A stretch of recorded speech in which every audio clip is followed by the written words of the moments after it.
예수님께서 이렇게 말씀하십니다. 마음이 청결한 자는 복이 있나니 그들이 하나님을 볼 것이며, 마음이 청결한 자는 복이 있다. 마음이 청결한 자는 지극히 복이 있다. 그렇게 말씀합니다.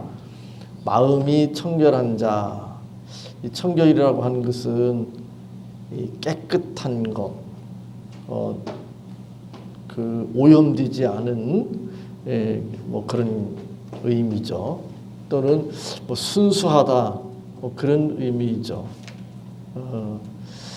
성경은 그런 자에게 복이 있다고 말씀합니다. 물론 제가 계속 반복해서 말씀드리지만 세상에서는 그렇게 말하지 않습니다. 세상에서는 어떻게 말하는가, 이런 말을 들어봤을 겁니다. 책은담이라고 하는 책이 나오는 말인데, 한문으로는 이렇게 되어 있습니다. 지지, 예자, 다생물, 수지청자, 상무어. 무슨 얘기인지 잘 모르겠죠. 거칠고 더러운 땅에 생물이 많이 살고 맑은 물에는 고기가 살지를 못한다. 거칠고 더러운 땅에 생물이 많이 살고 맑은 물에는 고기가 살지를 못한다. 이런 뜻이죠. 이게 이제 세상이잖아요. 그렇죠? 그건 비유로 이제 이야기한 거지만, 이 세상에서는 너무 깨끗한 사람, 청결한 사람, 정직한 사람, 순수한 사람, 거짓이 없는 사람, 정직한 사람, 그런 사람은 이 세상에서 적응하고 살아가는 것이 힘듭니다. 잘난 체 한다고 이렇게 사람들이 생각할 수도 있고, 또 그런 사람들을 가까이 하지 않으려고 합니다. 그래서 적당히 눈 감아주기도 하고 또 타협하기도 하고, 이렇게 적당히 좀 더럽혀져 있는, 오염되어 있는 그런 사람들은 가까이 하고 그런 사람들을 좋아합니다. 왜냐하면 자기 스스로가 그러기 때문에. 세상 사람들은 다 깨끗하다고 말할 수가 없습니다. 청결하다고 말할 수가 없습니다. 정직하다고 말할 수가 없습니다. 옳다고 말할 수가 없습니다. 그렇기 때문에 그런 깨끗하고 또 정직하고 옳고 그런 사람 앞에 가면 자기의 더럽혀지고 또 이 깨끗지 못한, 정직하지 못한, 옳지 못한 그런 것들이 드러날 수밖에 없기 때문에 그런 깨끗한 사람을, 청결한 사람을 가까이 하지 않으려고 합니다. 그러나 주님은 우리에게 말씀합니다. 마음이 청결한 자는 복이 있다고 말씀합니다. 마음이 청결한 자는 복이 있다. 근데 우리가 이제 이 문제에 대해서 좀 생각해 보아야 될 것이 무엇인가 하면, 이단 사이비에 속해 있는 사람들, 또는 우상을 섬기는 그런 사람들 가운데서도 뭔가 좀 청결하다고 그럴까, 마음이 청결하다고 그렇게 말할 수 있는 그런 사람들도 있지 않겠나, 이런 생각을 할 수도 있습니다. 우리 조상들은 자신의 소원을 이루기 위해서 새벽에 목욕 재개를 하고 신령님께 간절히 빌었습니다. 우리가 많이 들어서 아는 이야기고, 제 연령대에는 직접 우리 그 위에 그 세대들이 실제로 그렇게 하는 것을 보아왔습니다. 제가 어떤 그 이발소에 남성 컷 전문점 이발소에 그 이발을 하러 갔는데, 이발소 직원 중에 한 나이가 좀 지긋이 들어 보이더라고요. 한 50대는 되는 것 같은데, 근데 평택에 있는 어떤 절에 다닌답니다. 근데 교회만 새벽 기도회가 있는 것이 아니라 절도 새벽 불공이 있대요. 그래서 매일 새벽에 간답니다. 매일 새벽에 가가지고 그 스님들보다, 스님이라는 표현 저는 별로 좋아하지 않는데, 중들보다 대부분 일찍 간대요. 저도 전에 목사님보다 일찍 가서 교회 문 열고 그렇게 해본 적이 있는데, 일찍 가서 절 문을 열고 스님들이 시간대도 안 나오면 가서 깨우고 그렇게 한다는 거예요.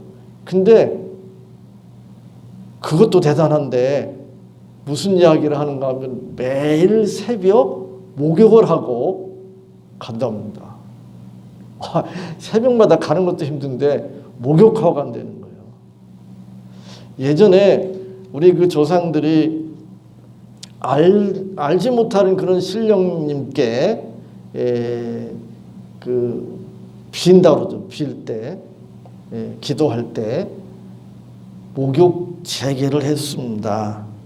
목욕 재개를 한다는 이야기는 몸을 깨끗이 한다는 의미도 있지만 마음을 깨끗이 한다는 의미도 있고 부정을 타지 않게 한다는 의미가 있거든요. 부정이라는 것은 더러운 걸 말하는 거잖아요. 그러니까 우상을 섬기는 사람들, 또 이단 사이비를 섬기는 사람들 가운데서도 그런 사람들이 많이 있습니다. 그리고 기독교 안에도 그렇게 치성을 드리는 것에 대해서 목욕 재개하고 깨끗한 마음으로 자기가 섬기는 신에게 치성을 드린다고 그러는데, 치성을 드리는 것을 대단히 크게 평가를 하면서,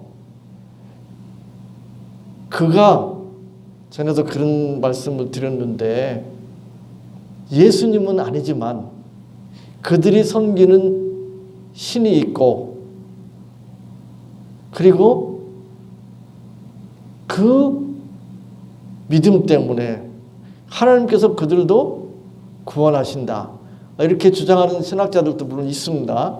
있지만 적어도 우리는 성경을 통해서 그것은 받아들일 수가 없습니다.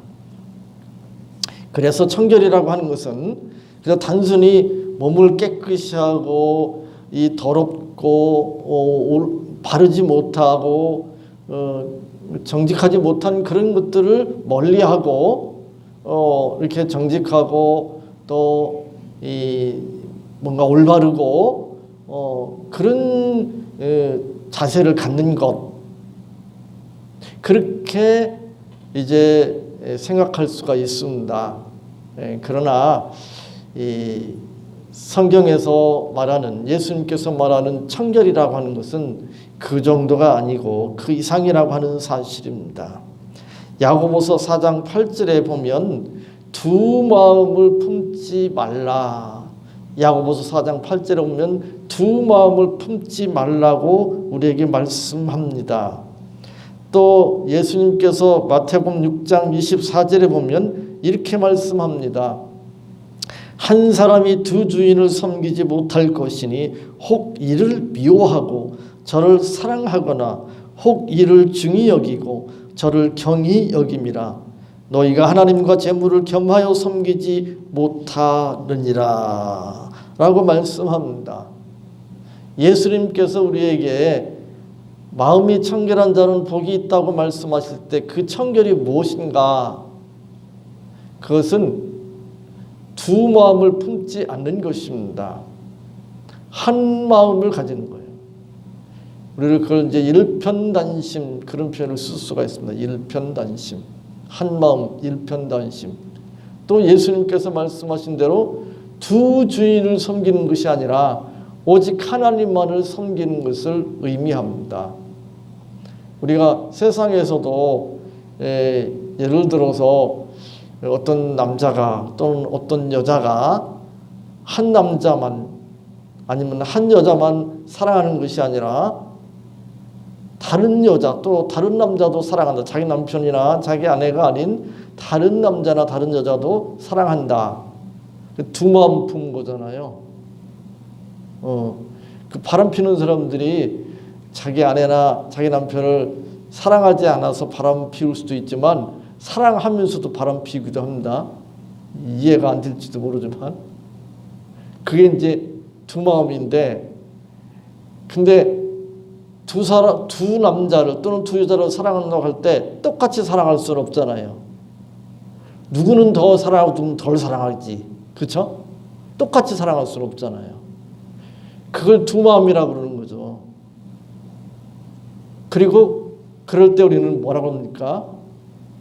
더러운 놈, 더러운 년 그러잖아요. 깨끗이 못하다는 거잖아요. 정조라고 하는 면에서 깨끗이 못한 거죠. 신앙이라는 면에서 우리가 생각해 볼 수 있는 것입니다.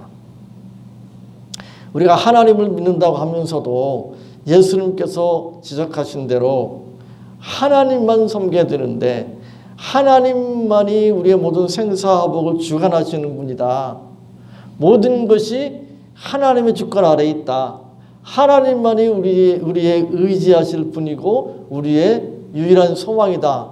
그 믿음을 가지고 그렇게 살아야 되는데 세상 살다 보니까 안 믿는 사람들 사이에 살기도 하고 또 몸을 가지고 있는 육체를 가지고 있는 존재로 시간과 공간의 제한을 받고 육체의 필요를 채워야 되는 그런 삶을 살고 또 교회 안에도 믿는다고 하지만 세상 사람들과 가치관이 똑같은 거의 비슷한 그런 삶을 사는 사람들하고 같이 살고 있고 그러다 보니까 어떻게 하나님만 믿고 살 수 있어? 어떻게 하나님만 의지해? 그래서 세상과 겸하여 섬기는 거예요. 하나님을 섬기지 않는 건 아니에요. 하나님을 사랑하지 않는 건 아니에요. 근데 하나님도 사랑하고 세상도 사랑하는 거예요. 하나님도 사랑하고 물질도 사랑하는 거예요. 그걸 예수님은 분명하게 지적하고 계십니다. 하나님과 재물을 겸하여 섬기지 못하느니라. 주인은 하나이지 둘일 수가 없다는 거죠. 마음이 청결한 자는 복이 있다. 바로 이것을 우리에게 말씀합니다. 정문주라고 하는 사람이 태조 이성계 이방원인가요? 고려의 충신인데 이제 고려를 뒤집어 엎고 조선을 세우는데 같이 좀 손잡고 나라를 세우는데 좀 협력하기를 원했는데 그 뿌리치잖아요. 일편단심. 자기가 지금까지 섬기던 그 왕만을 섬기겠다는 거잖아요. 일편단심. 오늘날 일편단심이라고 하는 말이 이 세상에서 통하지 않을지 모르겠습니다. 그잖아요. 전 그런 생각을 해보는데 좀 너무 심한 거지만 그러나 이제 배울 점이 있다. 그게 무엇인가 하면 조선시대까지만 해도 결혼하면 그 남자들은 또 아니고 여자들한테만 요구하는 게 좀 문제가 있긴 한데 한번 결혼하면 죽을 때까지 그 남자, 그죠? 남편이 심지어 결혼하는 날 죽어도 그 남자만 평생 생각하면서 살아라. 좀 오늘 우리가 생각할 때는 말도 안 되는 거죠. 그리고 이제 인간적으로는 좀 받아들일 수 없는 이야기지만 우리가 그걸 신앙에다 한번 생각해 볼 필요가 있을 것 같아요. 그런 정신이 있었던 시대하고 그렇지 않은 오늘날 우리 시대에 일편단심이라고 하는 말은 말도 안 되는 소리일지 모르겠습니다. 그러나 적어도 신앙에 있어서는 하나님을 우리의 아버지로 우리의 주인으로 일편단심 사랑하고 섬기는 신앙, 그 신앙이 지극히 복되다고 하는 사실을 예수님은 우리에게 말씀하고 있습니다. 마음이 청결한 자는 지극히 복되다고 말씀하고 있습니다. 무엇인가 섞이고 무엇인가 혼합되고 무엇인가에 더럽혀지는 그런 시대에 살고 있습니다. 신앙적으로 마태복음 6장에서 예수님은 이러한 당시의 상황을 책망하셨습니다. 그러면서 구제, 기도, 금식, 헌금, 거기에 이제 마태복음 6장에 보면 구제에 대해서, 기도에 대해서, 금식에 대해서, 헌금에 대해서 말씀하고 있습니다. 그건 신앙의 그 외적인 그 대표적인 행위들이잖아요. 구제한다든지, 기도한다든지, 금식한다든지, 뭐 헌금하는 거.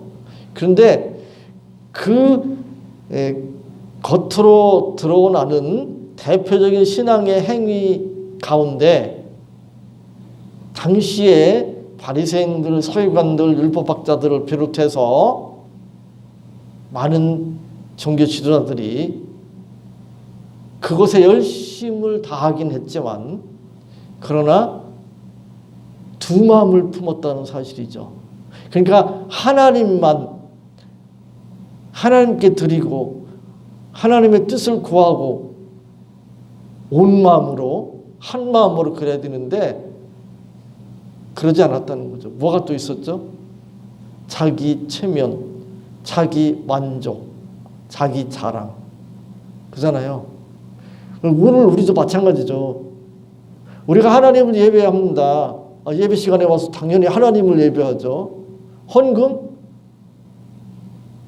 무슨 봉사 다 마찬가지죠. 목회, 목사님들 목회 다 마찬가지죠. 하나님을 위하여, 하나님을 사랑하기 때문에. 근데 그걸로 만족해야 되는데 그것이 오직 그것이어야 되는데 그렇지가 않은 거잖아요. 다른 게 혼합되는 거예요. 다른 것이 섞이는 거예요. 예수님은 그것에 대해서 분명하게 지적하십니다. 마태복음 7장 21절로 23절에 보면 이렇게 말씀합니다. 나더러 주여 주여 하는 자마다 다 천국에 들어갈 것이 아니요 다만 하늘에 계신 내 아버지의 뜻대로 행하는 자라야 들어가리라. 그날에 많은 사람이 나더러 이르되 주여 주여 우리가 주의 이름으로 선지자 타며 주의 이름으로 귀신을 쫓아내며 주의 이름으로 많은 권능을 행하지 아니하였나이까 하리니 그때 내가 그들에게 밝히 말하되 내가 너희를 도무지 알지 못하니 불법을 행하는 자들아 내게서 떠나가라 하리라. 주여 주여 하나님을 향하여 주여 주여 주님 주님 우리의 주권자 되신 하나님 그렇게 고백하는 것이 뭐가 잘못입니까? 잘못이 아닙니다. 당연히 그래야 되는 거죠. 주의 이름으로 선지자 노릇하고 주의 이름으로 귀신을 쫓아내고 주의 이름으로 많은 권능을 행하는 것이 무엇이 잘못입니까? 잘못이 아닙니다. 잘하는 거예요. 근데 왜 예수님께서 불법을 행하는 자들아 내게서 떠나가라 그렇게 하나님께서 말씀하실 것이라고 종교 지도자를 향해서 신랄하게 책망하시는가?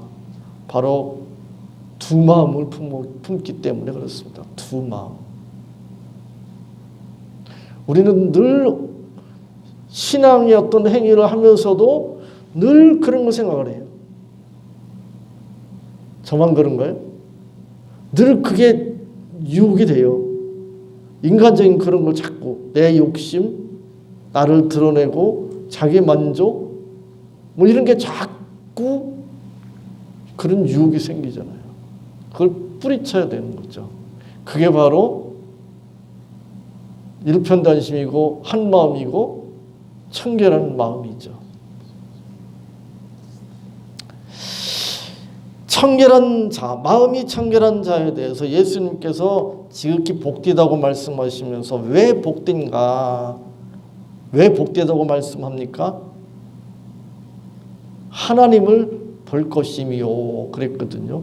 하나님을 볼 것이다. 출애굽기 33장 20절에 보면 하나님께서 이렇게 말씀하셨습니다. 내가 내 얼굴을 보지 못하리니 나를 보고 살 자가 없음이니라. 내 얼굴을 보지 못하리니 나를 보고 살 자가 없음이니라. 이게 하나님의 경고입니다. 하나님의 얼굴을 보면 살 수가 없어요. 왜냐하면 인간은 죄인입니다. 하나님은 거룩하신 분입니다. 거룩하신 하나님께서 죄인을 향하여 진노하실 수밖에 없고 심판하실 수밖에 없습니다. 그러므로 죄인은 거룩하신 하나님 앞에 나갈 수가 없습니다. 하나님을 볼 수가 없습니다. 그러면 어떻게 하나님을 볼 수가 있습니까? 죄 문제가 해결돼야 돼요. 죄 문제. 그죠? 죄 문제가 해결되어서 죄로 더럽혀진 우리가 죄 문제가 해결되어서 청결해야 돼요. 청결해야. 그래야 하나님을 볼 수 있습니다.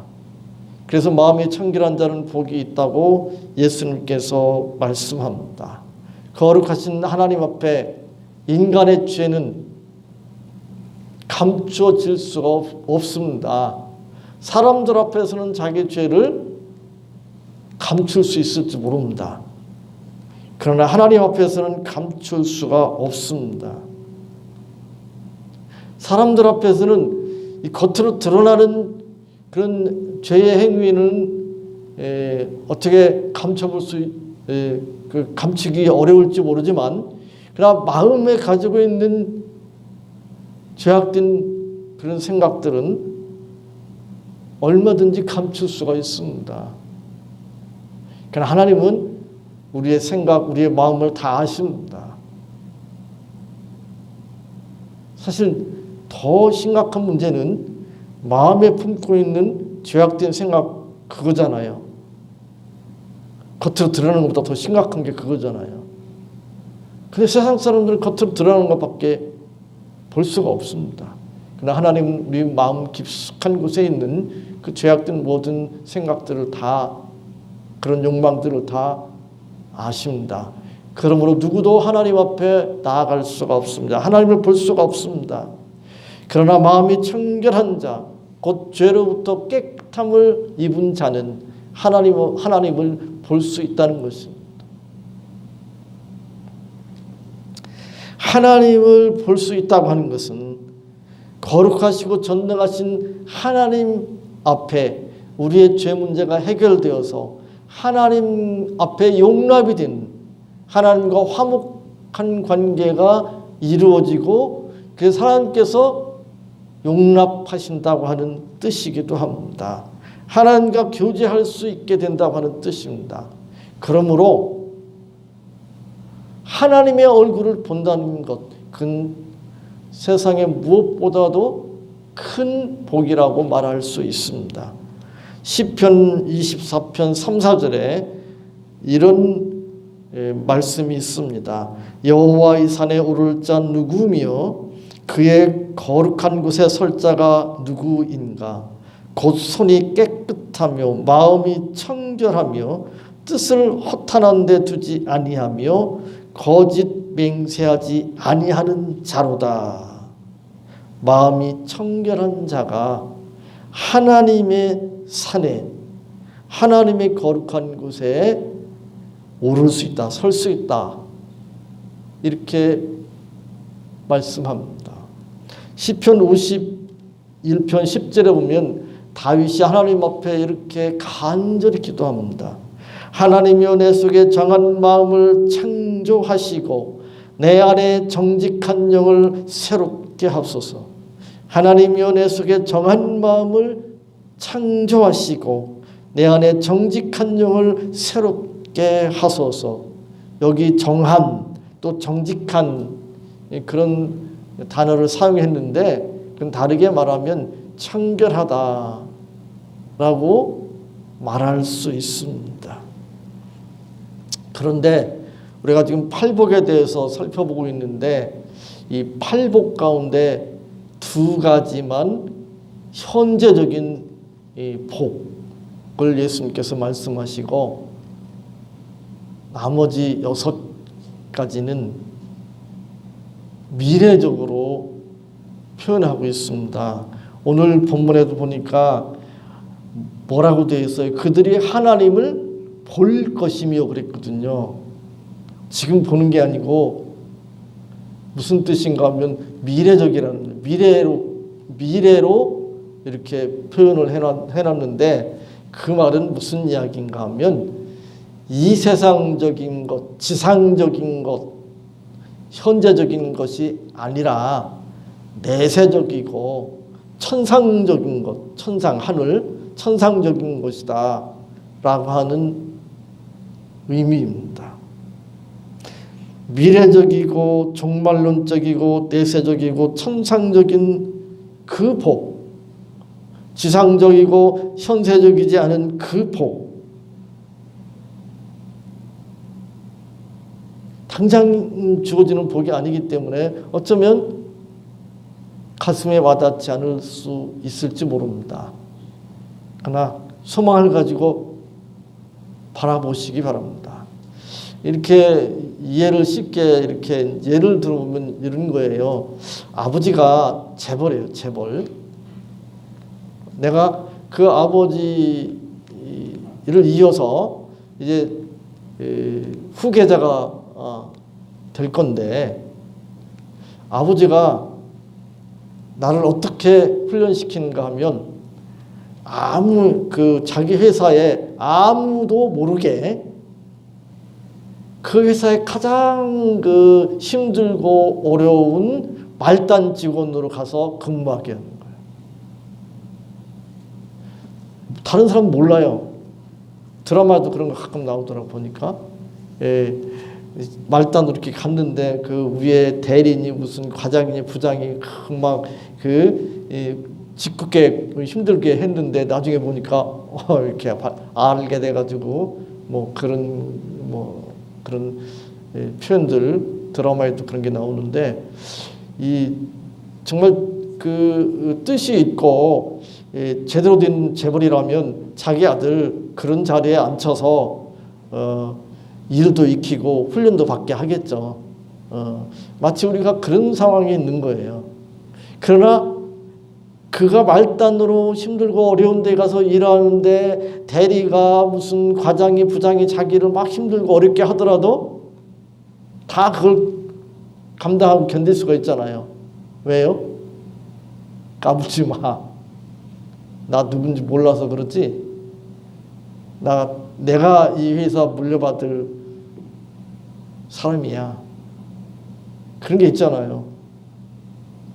우리가 그런 소망을 가지고 이제 우리가 당하는 여러 가지 힘들고 어려운 그런 삶 가운데서도 청결한 마음을 가지고 믿음으로 사시기 바랍니다. 청결한 마음으로 산다는 것이 쉽지 않습니다. 세상에서만 그런 것이 아니라 교회 안에서도 심지어 목사들 세계 가운데서도 제가 느끼더라고요. 목사들 세계 안에서도 그러면 별로 안 좋아해요, 사람들이.